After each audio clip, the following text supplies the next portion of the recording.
Good afternoon. This is Norman Graham live from Crown Hotel here in Albany, New York. We're here with the governor. February 13, 2010.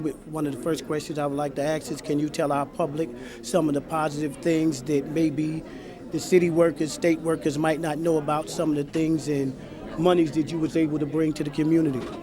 Well, workers may not know that we have expanded our minority and women-owned business participation by 4 times what it was.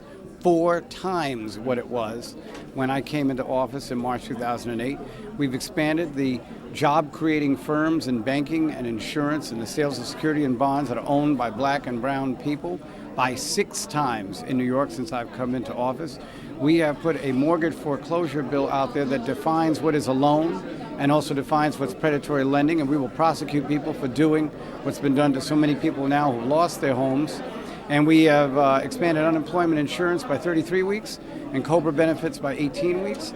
And we increased the welfare allocation for the first time in 20 years, and we increased food stamps by 30%. So we are making some tough decisions to balance budgets, but we're balancing the budgets with a equal sacrifice across the board, and we taxed the wealthiest New Yorkers to make sure that they didn't get out of responsibility either.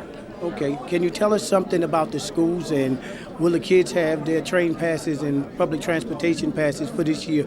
You spoke in Brooklyn, and you said also that you wasn't going to be taking money from the schools that need, you're going to be taking money from the schools that have surplus. Can you explain that to our audience, please? Well, there's about $1.5 billion that the wealthy school districts have in reserve funds that we can tap on when we have to make cuts.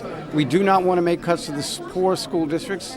You have places in Rockaway, places in Mount Vernon, places in Roosevelt, Long Island, Wyandanch, Long Island, places upstate that have the same problem. The other point is that in the area of education, we certainly are still trying to fight for the $700 million we can get from the federal government by complying, by taking the cap off the charter schools and making a few other changes that would make us eligible. Last but not least, last question, Governor. The stimulus money. A lot of businesses of color said they're not seeing the stimulus money. What can be done? And we'll close it out with that. Well, 13% of the money that's spent on stimulus goes to minority and businesses, and that is a predicate for the program itself. And some of the businesses that haven't gotten that way want to contact our Minority and Women-Owned Business Office. Michael Jonesbay runs it in the Empire State Development Corporation. He'll help them out. Okay, thank you, Governor.